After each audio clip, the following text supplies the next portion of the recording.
Hello बच्चों, आज हम NCERT क्लास 7 मैथ्स का चैप्टर 6 पढ़ेंगे और इसका टॉपिक है a triangle and it's properties.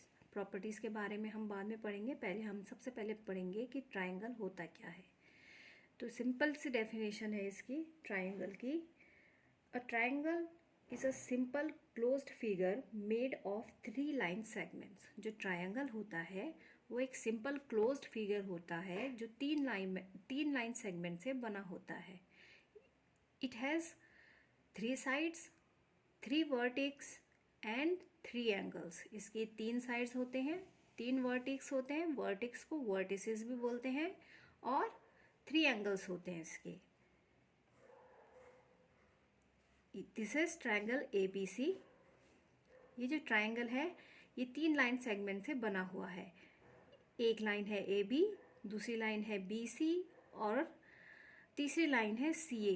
तो सिंपल है कि जो क्लोज्ड फिगर होता है जो 3 लाइन सेगमेंट से बना होता है उसको बोलते हैं ट्रायंगल। इसकी 3 साइड्स होती हैं। साइड्स हैं इसकी AB, BC और CA।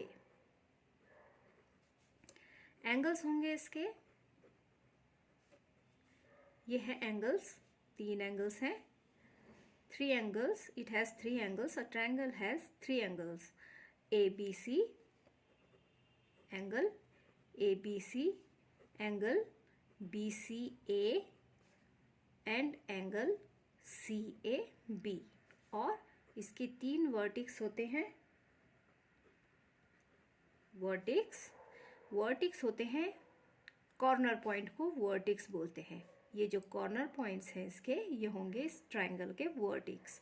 तो इस ट्रायंगल ABC के वर्टिक्स होंगे A, B and C, corner point.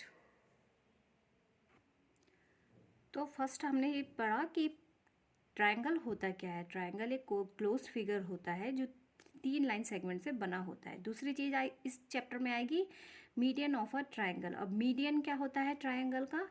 तो सिंपल है, the line segment joining a vertex of a triangle to the mid point of its opposite side is called a median of a triangle. और a triangle has 3 medians. कोई भी triangle है, ये triangle है ABC, इसके किसी भी vertex से जो उसके ऑपोजिट साइड है उसके बीच मिड पॉइंट को जो लाइन टच करती है मिड पॉइंट को, यह है D पॉइंट, तो वो होगा इसका मीडियन। किसी भी वर्टेक्स का ऑपोजिट साइड में जो मिड पॉइंट होता है, BC जो लाइन है उसका जो मिड पॉइंट होता है, बीच का पॉइंट होता है, तो वो होता है उसका मीडियन।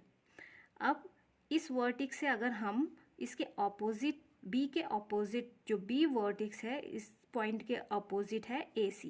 अगर हम देखेंगे तो B से AC का मिड पॉइंट ये होगा, तो ये होगा इसका मीडियन।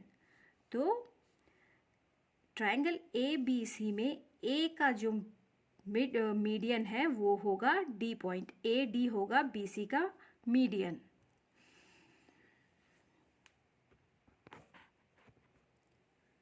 तीसरी चीज इसमें आएगी एल्टीट्यूड ऑफ अ ट्रायंगल। अब ट्रायंगल का एल्टीट्यूड क्या होता है?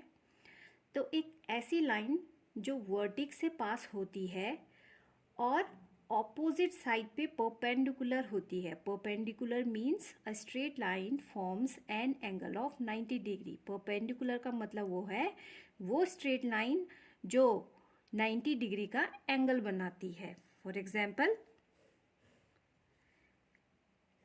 ट्रायंगल ABC, और इस ट्रायंगल के वर्टेक्स का परपेंडिकुलर होगा ये एंगल, ये है 90 डिग्री। 90 डिग्री का एंगल ऐसे ही बनता है ना, तो ये होगा इसका एल्टीट्यूड। अब आप बोलेंगे कि मीडियन और एल्टीट्यूड में क्या डिफरेंस है?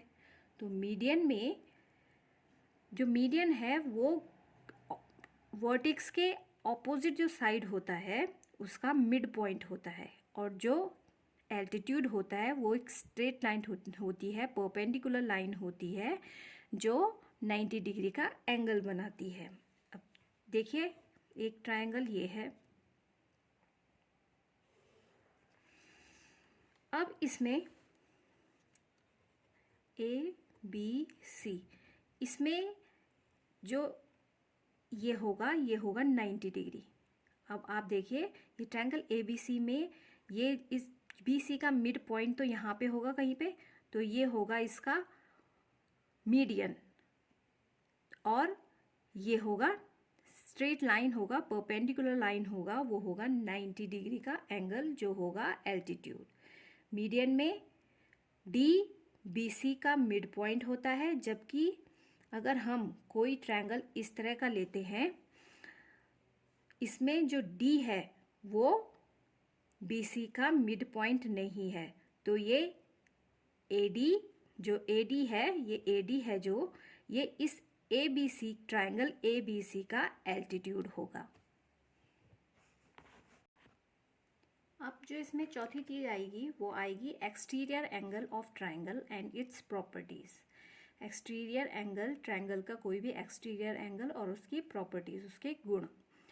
तो सबसे पहले तो एक्सटीरियर एंगल होता क्या है? इंटीरियर, इन मतलब अंदर और एक्स मतलब बाहर। तो सबसे पहले एक्सटीरियर एंगल होता क्या है? अगर हम कोई भी ट्रायंगल इस तरह का लेते हैं, ये इसके एंगल हैं, ये एंगल 1, ये एंगल 2 और ये एंगल 3। तो ये एंगल 1, 2, 3 जो ये एंगल हैं, ये ट्रायंगल के इंटीरियर एंगल्स हैं, क्योंकि ये ट्रायंगल के अंदर बने हैं। ये देखिए, अंदर बने हैं ट्रायंगल के, तो ये ट्रायंगल के अंदर बने हैं, इसीलिए ये इंटीरियर एंगल्स हैं। लेकिन अगर हम इसी ट्रायंगल को इस तरह से आगे बढ़ाते हैं, इस तरह से आगे बढ़ाते हैं, तो यहाँ पर जो एंगल बनेगा वो होगा एक्सटीरियर एंगल, क्योंकि ये इस ट्रायंगल के बाहर बना हुआ है, इसीलिए ये होगा एक्सटीरियर एंगल। जो ट्रायंगल के अंदर होंगे वो होंगे इंटीरियर एंगल्स, और जो ट्रायंगल के बाहर एंगल बनेगा वो होगा एक्सटीरियर एंगल। ये एक्सटीरियर, ये जो there are many exterior angles of a triangle. ये एक्सटीरियर एंगल्स कहीं भी बन सकता है, इस तरीके से भी बन सकता है, यहाँ भी बन सकता है,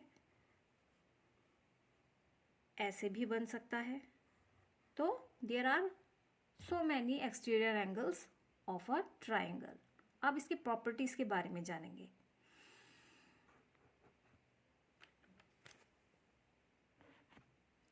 तो इसकी प्रॉपर्टीज की क्या होगी? डेफिनेशन होगी, an interior and exterior angle is equal to the sum of two opposite interior angles. Example, angle 1, angle 2, angle 3 और ये है angle 4। तो डेफिनेशन क्या है? an exterior angle is equal to sum of two opposite interior angles. तो जो exterior angle इसमें 4 है, तो इसके 4 के ऑपोजिट है एंगल 1 और एंगल 2। 3 को काउंट नहीं करेंगे क्योंकि वो इसके बिल्कुल पास में है, इसीलिए एंगल 4 के ऑपोजिट एंगल 1 और 2 होगा। तो angle 4 is exterior angle, 3 include नहीं होगा, तो 4 के अपोजिट एंगल होंगे 1 और 2। It means angle 4 equal to angle 1 plus angle 2। तो डेफिनेशन क्या थी? An exterior angle is equal to sum of two opposite interior angles. इससे बेस्ट एग्जाम्पल एक मैं बता देती हूँ आपको। देखिए एग्जाम्पल, अगर कोई क्वेश्चन इस तरह का आता है,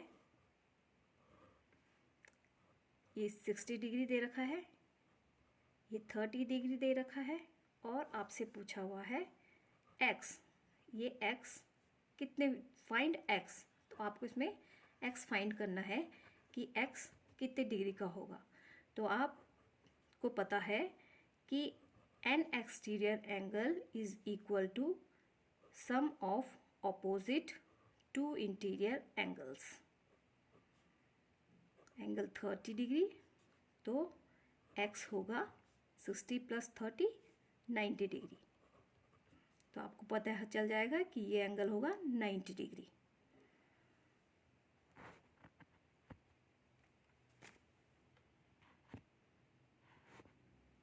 तो जितना भी मैंने अभी तक आपको बताया इसी पे बेस्ड है एक्सरसाइज 6.1 और 6.2। आप इसके क्वेश्चंस कीजिए और अगर कुछ समझ में नहीं आएगा तो मैं आपको इसको फिर रिपीट करवा दूंगी।